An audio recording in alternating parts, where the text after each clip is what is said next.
Thank you for listening to Lone Star Community Radio. This program was broadcasted and recorded live from the LSCR studios in downtown Conroe, Texas. Lone Star Community Radio is supported by listeners like you. Donate and sponsor today. For more information on getting involved with Lone Star Community Radio, contact us at lscrstudios@gmail.com or visit us online at www.irlonestar.com.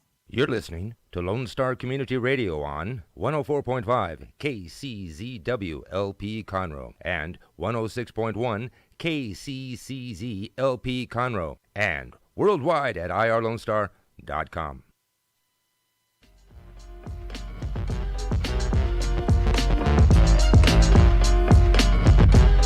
Good afternoon, everybody. It's Wednesday, the 20th of July, and it's noon. Hump hour of hump day, so it must be Toast of the Town with Krisi and Mel. Hope y'all are doing great today. Got one little edit. Krisi cannot join us today because she had a conflict, so she will be out, but I have great guests and lots of information, so y'all hang with us and we will be in. Dick, how are you doing today? Just a thumbs up? No audio? Okay. Anyway, what we have today? I'm doing pretty good. There you go. Are you? Okay. Okay. What we have today is well, first of all, I think he's a very close friend. I really enjoy visiting with him. I always learn when I talk to him. And I think what we're going to do is start with some of his with his what he's done in the past, and we will talk to you. But his name is Steve Scott, and I know that you all, probably a lot of you know him in the Montgomery County area, but also he is also known widely as the Houston business coach. He leads businesses. He is when I started trying to think of what to call him, I kept thinking motivational speaker, but no, he's a speaking coach. That's what he is. And, but he's also extremely motivational. And when I get through talking to him, I have the best feeling. I walk out away from Steve thinking that I can conquer the world, and I take off and I do really creative things. So I just need to make a point to call Steve every day. Start my day off. Steve, how are you doing? I'm doing great. Thank you. Good. Let's go back. You and I met as a result of a campaign that I was working on and you were working on. I think, no, maybe that I wasn't working on it, but I knew, yes, we were just connected because of campaigns. Anyway, so when you started working for a candidate, and it was a local candidate, not countywide, but it was a local candidate, he needed help, okay? Why did they call you? Because you and I do completely different things, but they're very interrelated. They're very interlocked. So why did they call you? What's interesting, when I first got called, they wanted me to do what you do, which was to be a campaign consultant. And I said, I understand what goes on there, but that's not really my thing. What I'm going to do is I'm going to support you in how you can best connect with potential voters so they can understand your story and give them a reason to vote for you. Right. Okay. So, and that just connect with the voters. Mm. That's one of the things I have the most trouble getting people to understand. They think that if they're going to run for office, that the first thing they have to do is get to know everybody else that's an office holder. Mm. And then they think they've accomplished their goal because all the office holders shake their hands and go, oh, you're going to make a great whatever they're running for. Mm-hmm. And that's not who it is. Mm-hmm. It's all the people sitting around their breakfast tables in the morning trying to figure out their schedule. Am I going to get home in time for baseball practice? Am I going to get home in time to get Susie to dance class? Oh, can you pick up that? Can I pick up that? Those are the people that we're trying to reach. Anyway, but I think that's funny that, of course, you realize that. But that's not what people often think they have to do. Right. Anyway, okay. But before that, what is it that you do? Like I am I met one of your clients one time, chiropractor. I'm a chiropractor. Now, you're helping somebody running for office. How can you also help with chiropractors? How can I help chiropractors? You know, I really don't like to use the word help because that already implies that something needs to be fixed. Okay. That you're defective. Okay. And so I'm not quibbling, but No, I'm there. this is why I love you, because it's the words we choose Right. that says who we are. So I'm here to support you. So when I interview people, I don't know the chiropractic business. I do now because I've actually been with this client 10 years and we have multiple locations and it's been Yeah. a real blessing. But the thing is, seldom will whatever we want as a leader, as a person, seldom will whatever we want exceed our personal development. So what we have to do is kind of take a look at who the person is, who the leader of the company is, and sometimes I work with executives in multinational corporations. And you say, okay, here are what your assets are. We can always figure out what the deficits are. But how are we going to, work through these, work around them? How are we going to surround ourselves with people? What systems do you have, so on and so forth? It's been very interesting at times, especially on the corporate level. Had a national nonprofit who will remain nameless that everybody knows out of New York. And it turns out the Gulf Coast region is the most profitable region for this nonprofit. But I would have guessed that. I would just by how much I see it. So what happens is that the money they raised would go to research. So Baylor, St. Luke's, all the medical research facilities Sure. were getting money. They get a new CEO up there in New York. She does not like this. Plus, the Gulf Coast region raises more money than the Mid-Atlantic states and the Northeast states combined. So my client starts getting these emails. He's a vice president. Wow.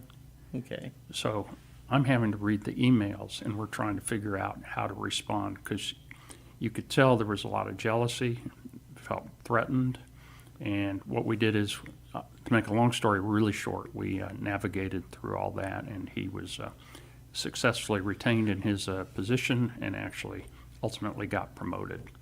But communication, we talk about it, it's an art form, it's not a science. Absolutely. Absolutely. So I work with people on their communication, but we also take a look at the future you want, because once the future is finished in your mind, then what you need to do in the present becomes absolutely clear. Okay. So if you don't have a clear vision of the future, you're kind of casting around in the present. So what we do is I get with people, and it could be on processes, it could be with them, whatever, and we co-create pathways to accelerate the process of their successful performance, not mine, theirs. And there's an old Indian proverb from India. It says, there are hundreds of paths up the mountain, all leading to the same place. So it doesn't really matter which path you take. The only person wasting time is the person running around the base of the mountain. Trying to figure out which path to take. Or telling everyone his or her path is wrong. And guess who that person usually is? It's you. You just need to go and take a path, and let's see what we can do, see what we can do with it. Oh my gosh. Okay. So, so there are days. There are years. Let's do it that way. There are years when tensions are high, either across the board in politics or with a certain group of people. And you know how it all works. It's just, it's crazy. But where I think I don't have enough time to do things. And so, and I know this is in any business, okay? You get up and you just put one foot in front of another because you know what you have to do on a daily basis, but you kind of like, you put the goals aside, and all of a sudden you're 6 months or 7 months into this year and you're like, what have I done? You've just done the same thing over and over and over. Obviously I do a bunch of different things like you do, but you just do what you know how to do and keep moving. And then you realize all I'm doing is treading water. And although I am a goal-oriented person, is it normal for people to fall into those parts of life where you're all of a sudden you've lost the ship. You've lost the rudder. It's on a different. Is that normal? And the answer is societally, yes. Okay. Because of what's going on, as opposed to the 50s and 60s. So many people feel like they're the hamster on the treadmill. Or Yes, on the and on the that's what wheel. I'm talking about. That's, so there's kind of a treadmill philosophy, I call it, that we all can get involved with. But really what it is, the hamster is absolutely focused on being on the treadmill. He doesn't have any other focus when he's running on that wheel. Yes. Here's the treadmill we get on, and it's different. It's distractions. And so anyway, psychologically, it's been shown what's going on with society. The increase in distractions has decreased our productivity. So there's, matter of fact, in corporations and businesses, and I'll be doing this here next month for a company, there's the myth of multitasking. How often do you hear people say, how often do we hear people say, I'm a really great multitasker? Yeah, nobody's a really great multitasker. The truth is the mind can only do one thing at a time right. and do it well. So what happens is it's been shown in studies that because of our multitasking, all our distractions, Right. we lose up to about 2.5 hours of productivity in a typical business day. It depends on your job, obviously, and what you do, but I'm just saying that's an average. So you have Sure. people, maybe they lose 10 minutes and other people lose 5 hours. Yeah. But the bottom line is, as Mark Twain once said, they're lies, damn lies, and statistics. Today, they're lies, damn lies, and multitasking. Yeah. And multitasking is a Well, lie. and along those lines, a lot of what I do I'm set up for failure when it comes to staying focused about those kinds of things, because a lot of what I do is dealing in social media. Oh, yeah. And it's the worst. It is the worst, because there are some things you go, oh, what? And you're trying to get to a spot so that you can post something for a client, or you can post something. It happened yesterday. I was posting about today's show, and I was putting up something. I looked down, and 45 minutes had gone, and there was still nothing posted. Yes. Crazy. Absolutely nuts. I was like, I don't have 45 minutes. So what do? You blame yourself for that. Of course I do. But there's something going on in society, and especially we can look at social media, but my daughter and son-in-law have a large psychiatric practice in Austin. They see around 2,200 patients a month. Oh, wow. One of the biggest things that they're having to deal with is not just the increase in ADHD and ADD, but just the fact that distractions end up hurting people because they don't feel like they can accomplish things. The goal of social media in and of itself is not a bad thing. No. And let me repeat that, it's not a bad thing. No. But it's like anything else. It's a tool, and how we choose Exactly. to use it. Where they make money is keeping us distracted, which means keeping us on social media to where maybe ultimately we click on that ad or something that's sponsored, Right, so on right, and so right. forth. So anyway, there's a book out by Johan Hari, who's considered a world expert. It's called Stolen Focus. And we have so many things that are stealing our focus right now, stealing our productivity. And one of the things you mentioned to me before the show was talking about chaos in today's world. Yeah. And where a lot of Yes. that chaos comes is our focus gets stolen. And I'm certainly not perfect, but for example, when I had to write my books, I actually had to turn my phone off, turn it over. But guess what? That wasn't good enough. I had to go put it in another room. I'm sorry. I've been there. right. I did. I was.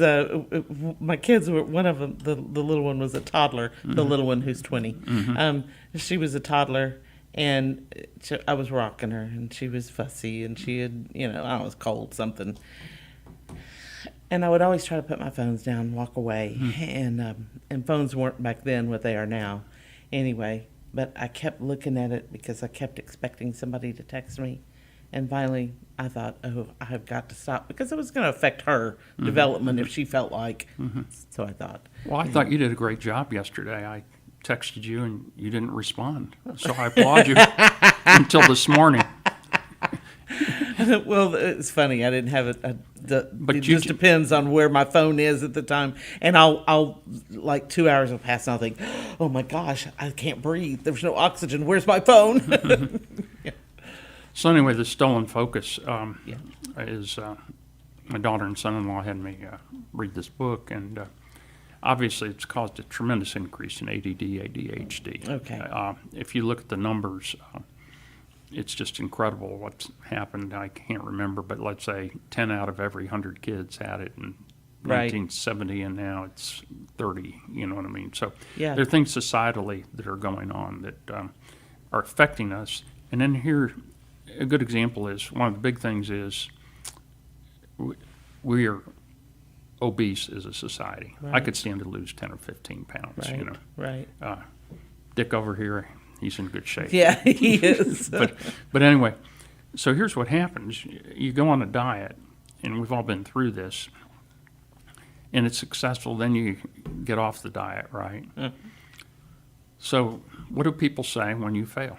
You know, you shouldn't have eaten this, you shouldn't have eaten that, you shouldn't have done this, you shouldn't have done that. So actually, psychologically, what this does is it diminishes our energy to try something new, to continue to try to lose the weight. That's my excuse. I'm sticking to it. Yeah. But the same thing can go on with our focus. You know, we have things going on, and Right. and I say, Melanie, you should. And by the way, should is a tough word to use on people. When I use the word should, it's about guilt and obligation. You really should pay less attention to your phone. Notice I didn't say how often you should do it. Give you a solution. I Right, gave you right. an answer. And what happens too often in today's world, we confuse answers and make them solutions. All they are is answers.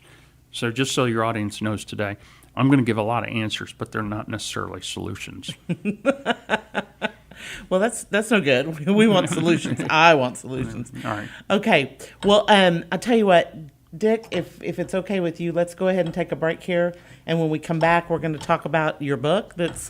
It's not brand new, but it's relatively new. It's last 8 months. Yes. Anyway, we're going to talk about your book, The Relationship Zoo. It's pretty interesting, guys, and we'll talk to you when you come back. This is Toast to the Town with Krisi and Mel, and we will see you in a minute.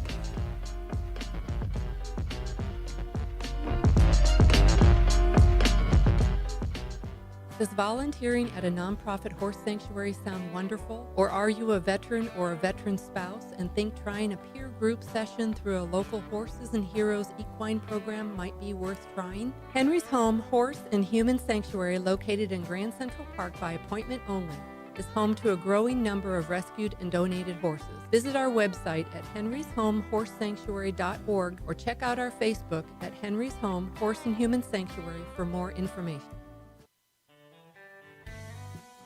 A Lone Star Community Radio is Montgomery County's radio station with talk, music, weather, and traffic for Montgomery County. Have a question or comment about one of our shows? Want to know how to reach a host? Just contact the station at irlonestar.com or call in and leave a message at 936-647-3776. Get involved with your community with Lone Star Community Radio.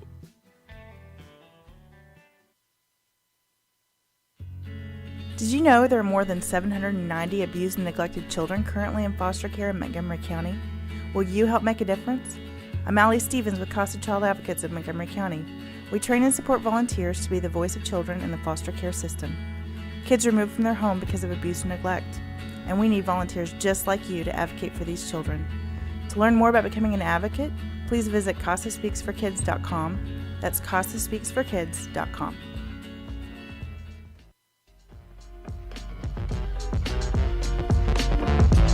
Hey, welcome back, everybody. We're here today with Toast to the Town with Krisi Mel, and our special guest, Steve Scott, is in you guys have had a few minutes of him. You know, he is awesomely, wickedly, superbly observant and smart too. Book, which I will never do. You're all safe. Y'all would go, ooh, ow, ooh, and people have done that to me, and I was like, it's just life. It's just life.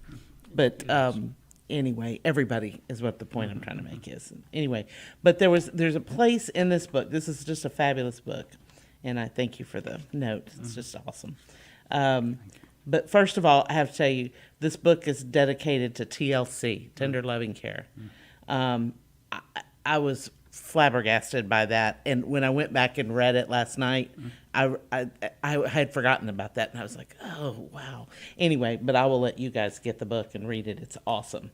Anyway, on page 15, you talk about how ships sink, and then you talk about the fact that it never.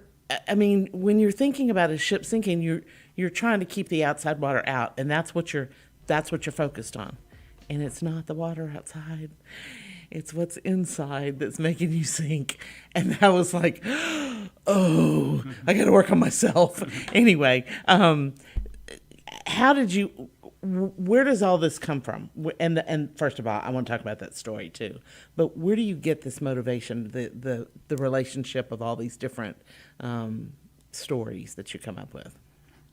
Life, and what I've done over the years since the early 90s, if I see something that interests me, I very often will copy it to my computer, or what I'll do And then is later, what I'll do is very often I'll read something and I go, that's interesting, let me just put my take on it. So some of the things in this book go back to 92, 93, where I just and I mean, it's my second book. The first one, Wings to Fly, was a daily reader. It came out in 2015. But I thought, I read relationship books, and they're all, most of them are very formulaic. In other words, if you do this, this is going to work. That's not the way it works. No, it's not. I just felt they're pious, they're pompous. I wanted to give people things to think about where they could pick nuggets just like you did and say, okay, maybe this applies to me, because you read the next thing, and maybe that's not your thing. Right. But where you could open it to any page and possibly find something of value. What's been interesting since it came out in November is I have companies that are now using this in their team meetings. They pick a topic because guess what teams are? They're relationships. Yes. And so they will pick things, and every once in a while I'll get a text, and sometimes I don't know who it's from. It's like, really enjoyed, whatever. This topic, page 32 or something, Well, so talk about the ship sinking. So have it. Yeah, and essentially, it's about having coping mechanisms to be able to take the water. We're all going to accumulate water that weighs us down. We're all swimming in the same ocean, okay? We're all boating, I should say, in the same ocean. Right. But the key is to make sure that you're able to bail the water out, the negative stuff, the relationships. That's right. To where you can stay afloat. And sometimes it just doesn't happen. My goodness. I've had, and I'm sure many of the listeners have had, you've had times where the ship sinks, and it's a very challenging time. It is. But the thing is to be aware of what is the water that's coming in and what you can do about it. Well, and the other part of it is that is the ability to be able to handle the ship sinking and still handle your job, your family, Right. Right. and to realize that it's the ship's usually not really sinking. You think it is, but it's really not. Anyway, let me turn this down. I don't know where that came from. Anyway, all right. One of the other first of all, there are a bunch of things in here that just really spoke to me. And you just said something a while ago when you talked about the paths that go up the mountain. When you say, when I'm working with people, they'll say, what about this? So-and-so wants to do such and such for me. Should I let them? I'll say, sure. And they said, well, is that a problem? I'll say, well, no. Well, you always say it's okay. Or you give me two answers. I said, because there's no right answer and there's no wrong answer. You are not just like the guy that I worked for last year, nor is he just like the guy that I worked for the year before that. And some things work for some people that don't work for other people. And my job is to give you an analysis of what will happen if you do this, and an analysis of what will happen if you do that. And that, to me, is what people who can do that, people who can take that advice and make a logical decision or a business decision or a decision about their campaign, whether it's political or advertising, those people deserve your attention. Yeah. Because they're doing what's best for them. So I really appreciate what you said. I mean, I just kind of glossed over it a while ago, but And you touched on something else that's really interesting. In my coaching practice, I say you have to look at your business owner or executive. Every day is a political campaign. How many people are going to vote for you and your leadership? You're not going to get everybody. But the thing is, getting back to the water that we let in, if we're not getting people to vote for us, that's water that gets in and will sink us. So here's the point. 90% of what you do, 90% of what Dick does, and 90% of what I do works with people. It's the other 10% where we have to recognize that the gifts and talents we have are not going to be a fit. That doesn't mean the other person's a bad person. We just have to alter something. So it's not like we have to throw everything out. right, We just have to recognize the situation. sure, And then we have two situations usually in relationships, but also in life. We have problems. So for example, a problem is I'm thirsty, so I can go get a glass of water and solve the problem. Then we have a predicament. I'm thirsty, and I don't know where to get the water. right, A predicament right. is a problem you have to endure. So those are not fun, but we have those in relationships. And, two things that can help. Once again, nothing is foolproof, so I'm not giving a foolproof solution. But you have to look for what is the opportunity here in the difficulty for me? What can I do? And then focus only on what you can control, not what you cannot. Right. There's another one in here. Okay. Great power can come from within you when you believe you're a part of a team. Yes. Yes, Okay, that's a but, favorite. but part of a team in your relationships. Anyway, you just kind of mentioned that, but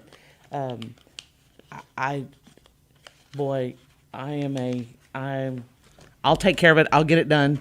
And then when I have a team, it's like so much easier. But everybody needs to pull in the same direction. I mean, it has its being a team has its own challenges. Doing it by yourself has challenges, but being a team anyway. But it is so much easier and usually more fun to do when you've got a team. Anyway, what you do too when you go into these businesses is you work with teams, correct? I mean, Yes. In certain businesses, I do. Some I work with the owner, some I work with the executive. It just depends. But in the larger companies, they do team building and leadership. It could be for a group of managers and Right. things like that. right. Smaller companies, they do other things, but a lot of it's just one-on-one. That's where the real magic takes Right. place. Right. Okay, you said there was something in here that somebody had pointed out to you that you would mention. Yeah. So, have you ever hated somebody? I have. I always say I don't, but there's two people that just can't get off my radar. Right. And you don't know either one of them. How No. about that? That's good. You don't know mine either. And we've all been angry at times, Sure, and we've all felt depressed at times. sure.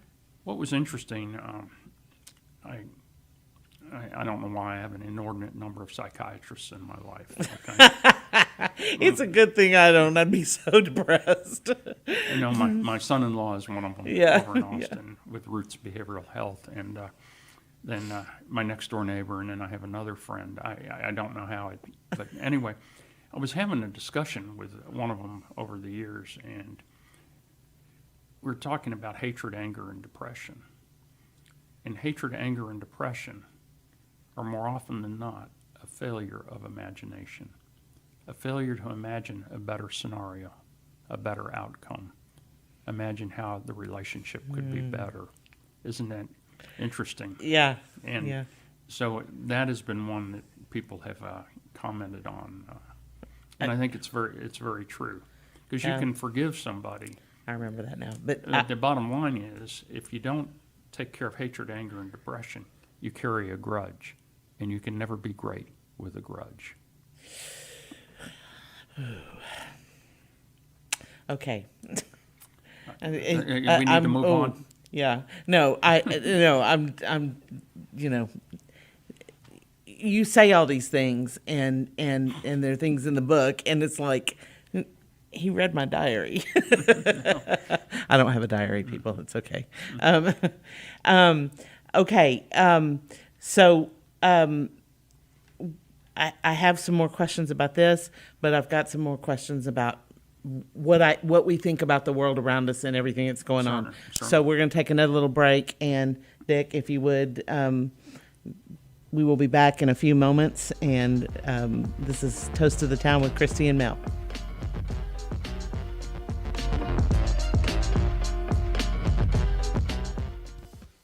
We have the safest food supply in the world. Strict laws and regulations restrict the usage of hormones, antibiotics, and pesticides within our food supply. Production agriculture practices and technologies such as the use of GMOs, which is not any more or less risky than conventional crop production, has allowed American farmers to produce more food on less acres in environmentally sound ways. Find out more online at pathtotheplate.tamu.edu. We are Texas A&M AgriLife Extension, helping Texans make lives better. A Lone Star Community Radio is looking for those who are interested in hosting their own talk show with monthly and weekly slots available on Conroe's FM 104.5, 106.1, and on irlonestar.com. Start your own podcast, create your first YouTube channel, and be on TV. Contact Lone Star Community Radio online at irlonestar.com or call the station message line at 936-647-3776 to take your first step into the radio world. Hey, tune in to the Bridge Podcast TX Tuesdays at 11 a.m., where we are connecting commerce with community, interviewing business owners and leaders in the community, allowing the audience to peek behind the curtain of what inspires, motivates, drives these individuals to have meaningful, positive impact in this community. For more information about the show, log into irlonestar.com/TBPTX.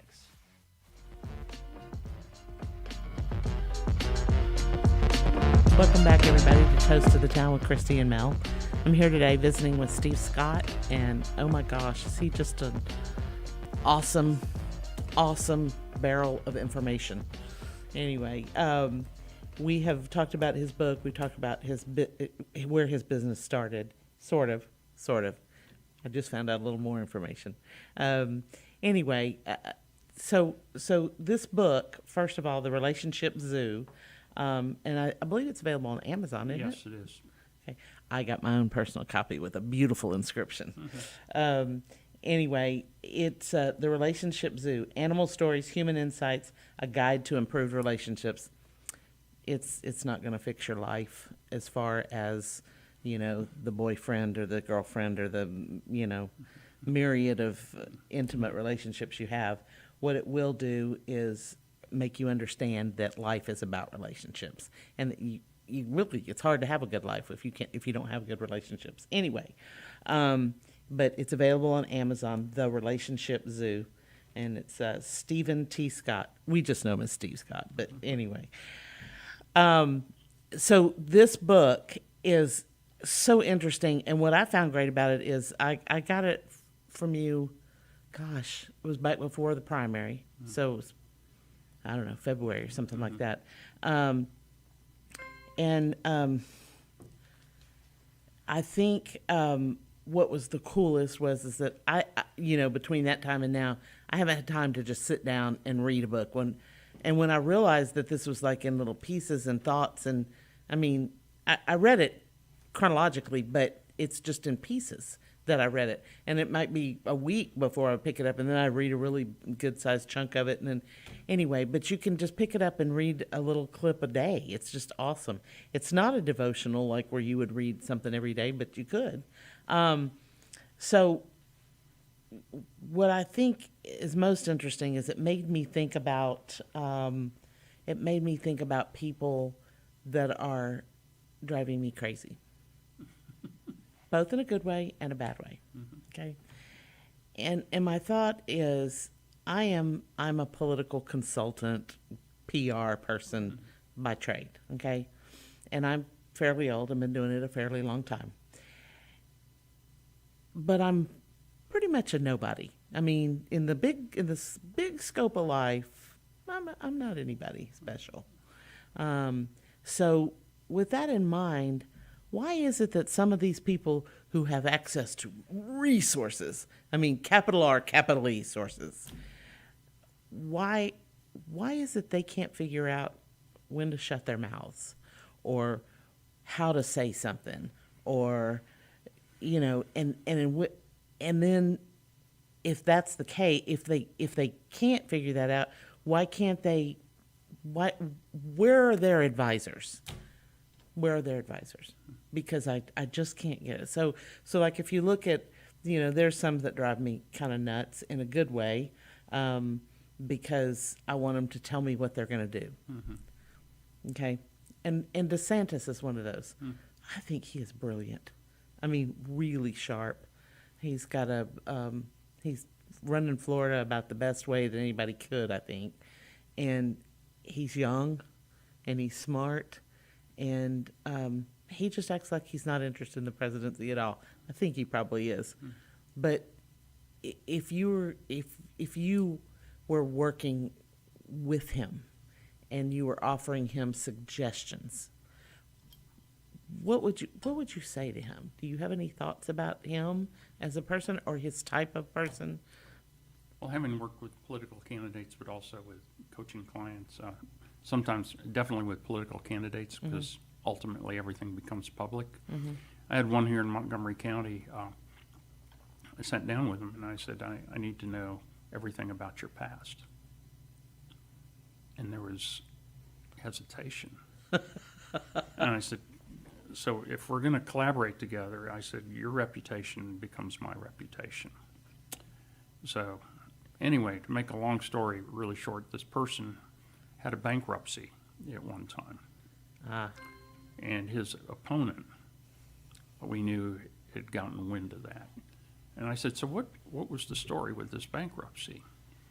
And he goes, well, you know, he was working another job, but he had invested with a partner in a restaurant over in the New Caney Splendora area. And on New Year's Eve, his partner absconded with $100,000. This was back in the late 90s, early 2000s. And basically the company went bankrupt. So my client was left, partner absconded, went out of state, took the money. So, and he was kind of dejected. He goes, it was just terrible. I didn't know what to do. And I said, well, what did you end up doing? He said, it took me about 7 or 8 years, but I paid everybody back $1 on the dollar.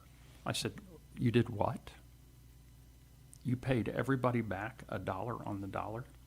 He said, yes, because, you know, they had invested in my business, plus we had creditors. But he said, I did.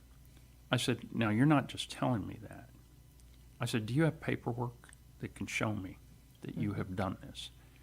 And he goes, well, yeah, I can get it together. I said, you must get it together. So anyway, now we have a good story about something that was a disaster. Exactly. That's what I'm thinking. Oh, yes. Because what I always want to do, especially with the political candidates, I want them to show who they are as a person, the human being, not necessarily the human doing. They're all going to tell you what they're going to do, but who are they really?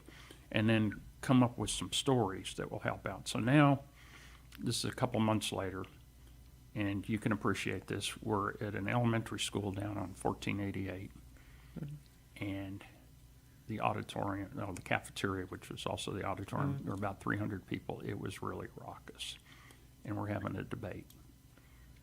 And my candidate,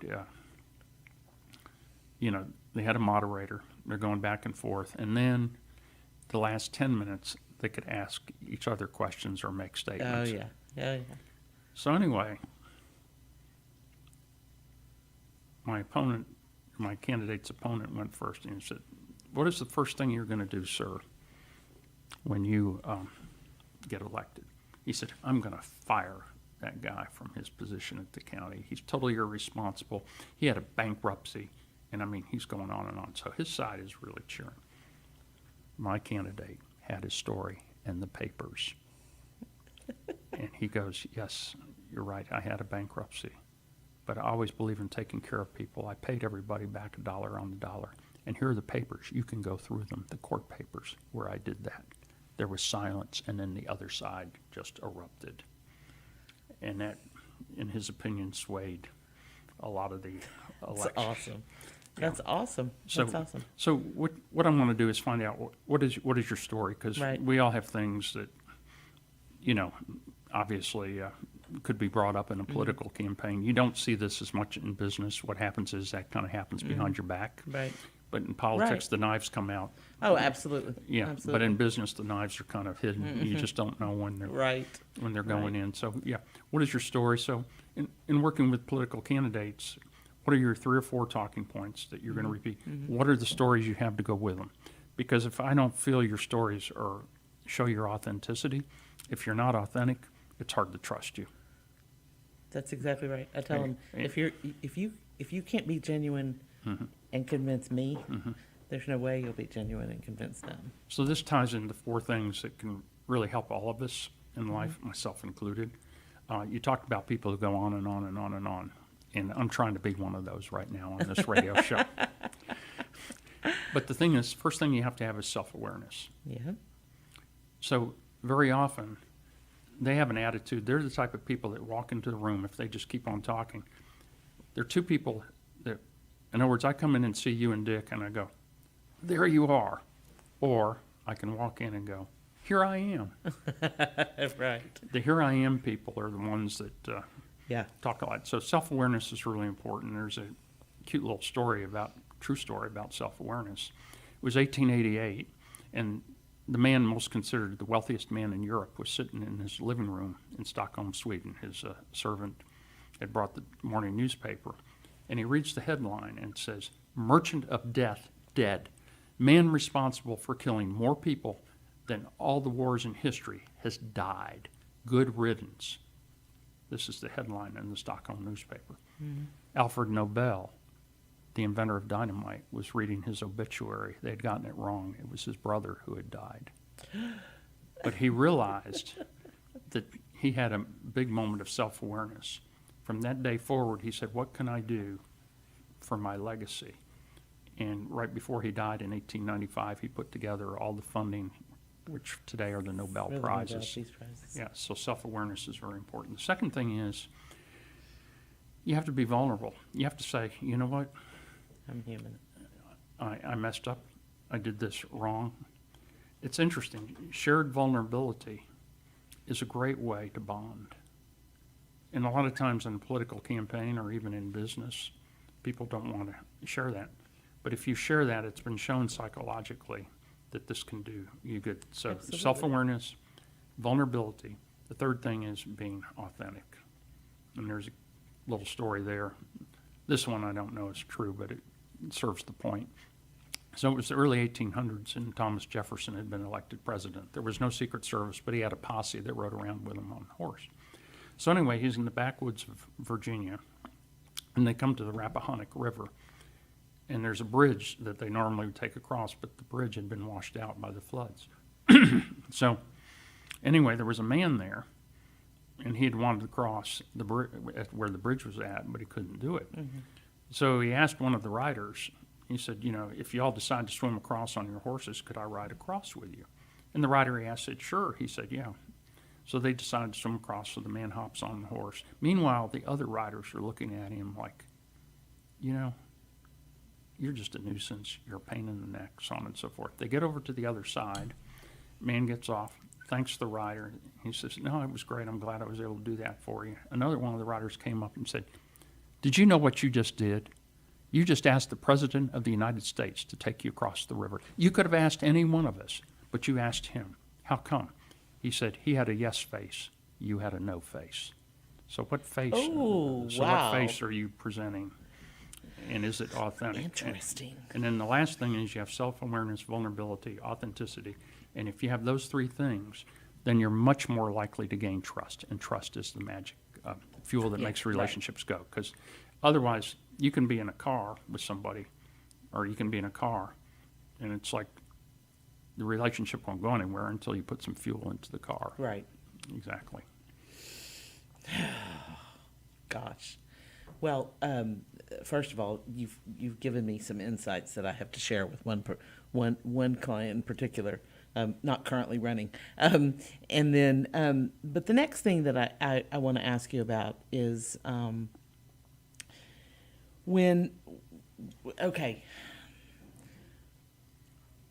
have a tendency lately to just avoid the news. Yes. Is that healthy? Yes. Okay, good. Yep. I mean, it's depressing and it's time consuming because it takes me a while to get started working again. That gets back to a distraction.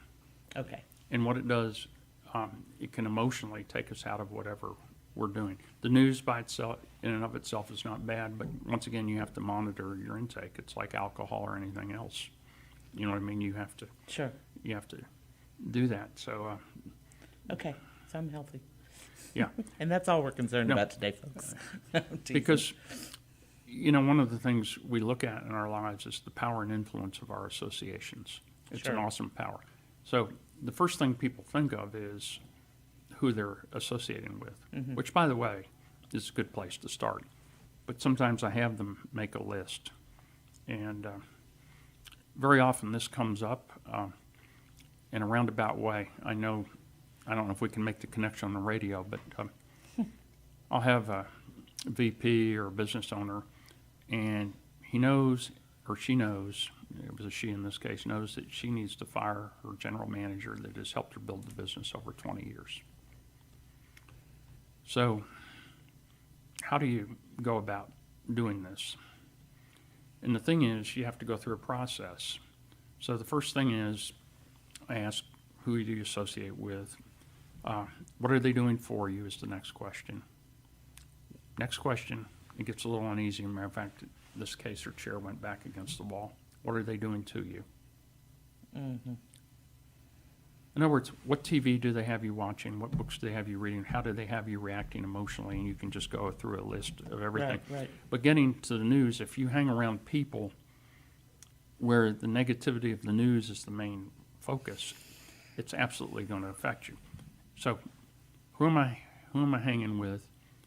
What are they doing for me? That kind of gives you a justification as to how come they're in your life. Sure. Next one is, what are they doing to you? And that's kind of like, ooh. And then my next question to them is, what do they have you becoming? And then the last question, is that acceptable? Yeah. And then, it might take a while to get through this. It was really easy to say it here in 2 minutes. Sure, but right. This could be a period of weeks. But you really start evaluating that. And it doesn't mean the other people are bad people necessarily, but we're all in transition as human beings. I'm not the same person you met 7 or 8 years ago, nor are you. Mm-hmm. You know what I mean? Mm-hmm. Dick is still the same. Yeah, of course he is. Yeah, but, but you rest of us have moved on.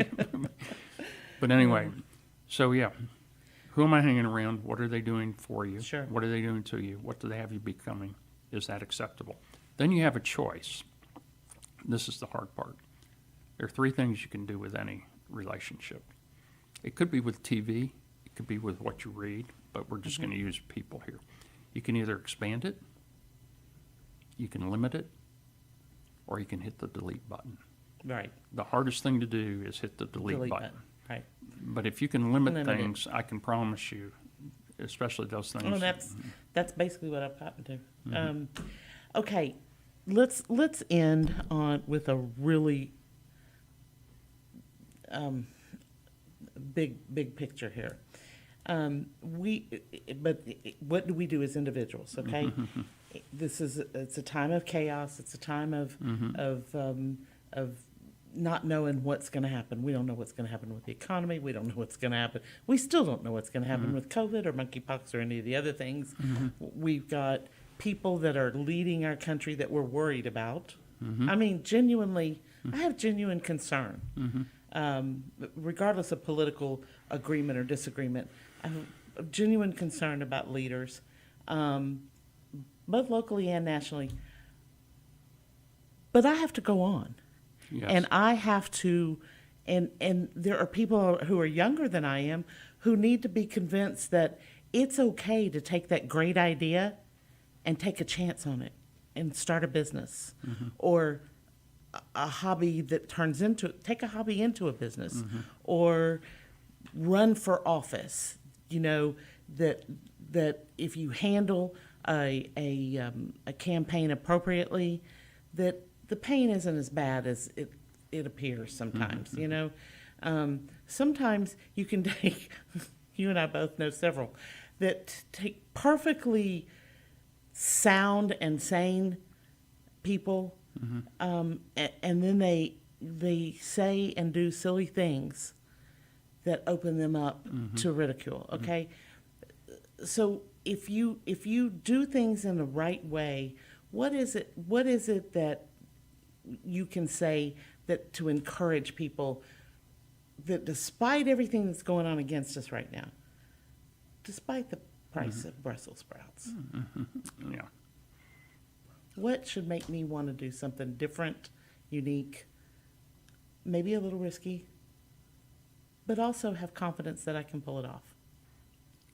I mean, there's so many components to that. The price of Brussels sprouts, mainly. Yeah, right. Yeah, I don't know how to deal with that. But, you know, the thing is, you want to always position yourself as best as possible, and the winds of life blow in and can change things. I understand that. It certainly happened to me. I've had great successes. I've had some great failures. But you want to be able to grow into your potential. There's nothing more frustrating than to not be able to do that. And your potential is different than somebody else's. And the problem in today's world, more so, is we can compare ourselves to other people because through social media, we see Sure, always the good sure, things, so yeah. on and so forth. So the answer is absolutely yes. I would say, and this is really a broad brush, so I just want the listeners to know it's not totally accurate. But if you're in a service business, I think that's a great place to start. If you're doing something like housing right now, not a good place to be. There are certain niches that could work, Sure. but I'm just saying overall. So I always look for what the possibilities are, what the opportunity is, and the difficulty. Sometimes there isn't one. I think what we have to understand, once again, just talking about distractions earlier and how there's so much going on societally that is causing that to happen. The same thing is happening, you know, with business. There are things there that, you know, what's interesting, the mortality rate in small business today is the same as it was in 1970. Really? I just read something on it, yeah. And I actually had given a talk on this in 2005. So the normal thing is people say 90% of all small businesses fail after a year. Well, that doesn't take into account maybe they changed the name. That gets counted as a Yeah. failure. Maybe you and I decide to form a partnership. Yeah, So now we change the structure of the company. sure. But in the end, after about 7 years, 72% of all businesses fail. So in 2005 and even today, they take a look and say,